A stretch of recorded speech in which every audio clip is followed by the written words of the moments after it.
भारत ने अंतरिक्ष में आज एक बार फिर से इतिहास रच दिया है। इसरो ने आज यानी 16 अगस्त 2024 को सुबह 9:17 पर EOS-08 सैटेलाइट को सतीश धवन स्पेस सेंटर श्रीहरिकोटा के लॉन्च पैड 1 से स्मॉल सैटेलाइट लॉन्च व्हीकल अर्थात SSLV-D3 रॉकेट के द्वारा सफलतापूर्वक लॉन्च किया।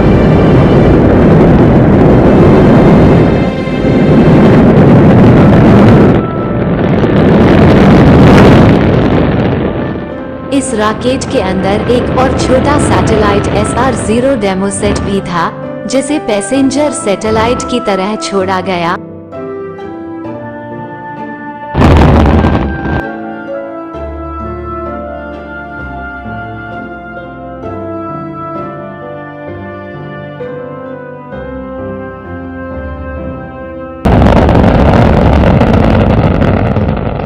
दोनों सैटेलाइट को पृथ्वी से लगभग 475 किलोमीटर की ऊंचाई पर एक गोलाकार ऑर्बिट में स्थापित किया गया है।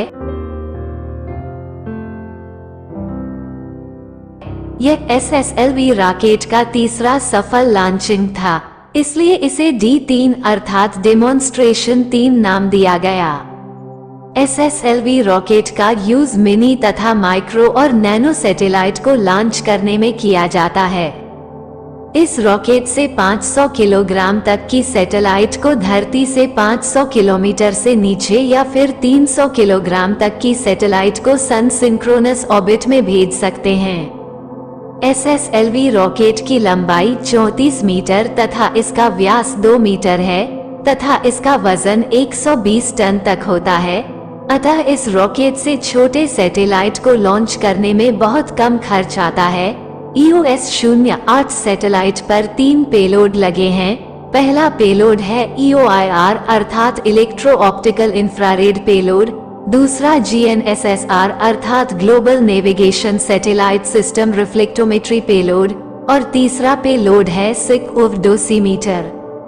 EOIR पेलोड को सैटेलाइट आधारित निगरानी, आपदा निगरानी, पर्यावरण निगरानी, आग का पता लगाने, ज्वालामुखी गतिविधियों का अवलोकन करने और औद्योगिक और पावर प्लांट में आपदा निगरानी जैसे अनुप्रयोगों के लिए दिन और रात दोनों टाइम, मिडवेव इंफ्रारेड अर्थात मीर और लॉन्ग वेव इंफ्रारेड अर्थात LWIR बैंड में इमेज को कैप्चर करने के लिए डिजाइन किया गया है।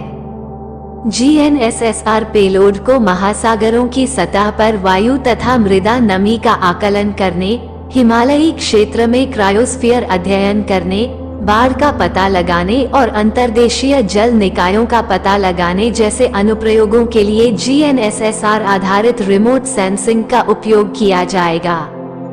तथा तीसरे पेलोड SIGINT डोसीमीटर को ये गगनयान मिशन में क्रू मॉड्यूल के व्यूपोर्ट पर UV विकिरण की निगरानी करेगा और गामा विकिरण के लिए हाई डोज अलार्म सेंसर के रूप में कार्य करेगा। अंतरिक्ष यान मिशन विन्यास 37.4 डिग्री के झुकाव के साथ 475 किलोमीटर की ऊंचाई पर एक गोलाकार निम्न पृथ्वी कक्षा लियो में संचालित करने के लिए सेट किया गया है और इसका मिशन जीवन 1 वर्ष है। सैटेलाइट का द्रव्यमान लगभग 175.5 किलोग्राम है और इस पर सोलर पैनल लगे हुए हैं जो लगभग 420 W की शक्ति उत्पन्न करता है। EOS-08 satellite main frame system जैसे इंटीग्रेटेड एवियोनिक्स सिस्टम में एक महत्वपूर्ण उन्नति का प्रतीक है, जिसे संचार बेसबैंड स्टोरेज एंड पोजिशनिंग अर्थात CBSP पैकेज के रूप में जाना जाता है, जो कई कार्यों को एक सिंगल तथा कुशल इकाई में जोड़ता है।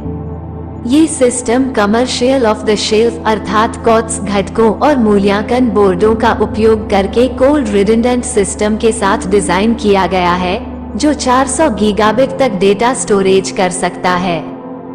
इसके अतिरिक्त सैटेलाइट में PCB से एम्बेडेड एक स्ट्रक्चरल पैनल, एक एम्बेडेड बैटरी, एक माइक्रो DGA अर्थात डुअल जिम्बल एंटीना, एक MPAA अर्थात फेज एरे एंटीना और एक लचीला सौर पैनल शामिल है, जिनमें से प्रत्येक ऑनबोर्ड टेक्नोलॉजी प्रदर्शन के लिए प्रमुख घटकों के रूप में काम करता है। तथा ये लघुकृत चरणबद्ध एंटीना संचार क्षमताओं को और बढ़ाता है, जबकि लचीला सौर पैनल एक फोल्डेबल सौर पैनल सबस्ट्रेट, GFRP ट्यूब और CFRP हनीकॉम्ब कठोर अंत पैनल को शामिल करता है, जो बेहतर बिजली उत्पादन और संरचनात्मक अखंडता प्रदान करता है। इसमें एक पायरोलिटिक ग्रेफाइट शीट डिफ्यूजर प्लेट है जो 350 विद MK की उच्च तापीय चालकता के लिए जानी जाती है तथा द्रव्यमान में कम होती है और विभिन्न उपग्रह कार्यों में यूज की जाती है। इसके अलावा EOS-08 मिशन एक काज आधारित स्थिरता का उपयोग करके हाउसकीपिंग पैनलों को एकीकृत करने की एक नई विधि को अपनाता है, जो असेंबली इंटीग्रेशन एंड टेस्ट अर्थात AIT चरण की अवधि को काफी कम करता है। अतिरिक्त नवीन योजनाओं को शामिल करते हुए EOS-08 summation X band data transmission के माध्यम से सैटेलाइट तकनीक में सुधार करता है, एक्स बैंड डेटा ट्रांसमीटरों के लिए पल्स शैपिंग और फ्रीक्वेंसी कंपेंसेटेड मॉड्यूलेशन FCM का उपयोग करता है। सैटेलाइट की बैटरी प्रबंधन प्रणाली SSTCR आधारित चार्जिंग और बस विनियमन का उपयोग करती है, जो 6 हर्ट्ज की आवृत्ति पर स्ट्रिंग्स को क्रमिक रूप से शामिल या बाहर करती है। TMTC सिस्टम CDMA और डायरेक्ट PSK सहित दोहरे मोड का समर्थन करता है, जिसमें डेटा और TMTC अनुप्रयोगों के लिए अनुकूलित लघु माइक्रोस्ट्रिप फिल्टर हैं। मिशन का स्वदेशीकरण प्रयास इसकी सौर सेल निर्माण प्रक्रियाओं और माइक्रोसेट अनुप्रयोगों के लिए नैनो स्टार सेंसर के उपयोग में स्पष्ट है। इसके अतिरिक्त initial system reaction wheel isolator से लाभान्वित होता है, जो कंपन को कम करता है और TTC और SPS अनुप्रयोगों के लिए एकल एंटीना इंटरफेस का उपयोग किया गया है। कॉट्स घटकों के तापीय गुणों को संभालने के लिए FABGA, किंटेक्स FPGA, germanium black captain और STAMET, Cl मिश्र धातु, ब्लैक कैप्टन जैसी सामग्रियों का उपयोग करके थर्मल प्रबंधन को बढ़ाया गया है। मिशन में एक ऑटो लॉन्च पैड इनिशियलाइजेशन सुविधा भी शामिल है, जो डेमोन्स्ट्रेशन मिशन प्रबंधन के लिए अपनी प्रतिबद्धता को और अधिक प्रदर्शित करती है।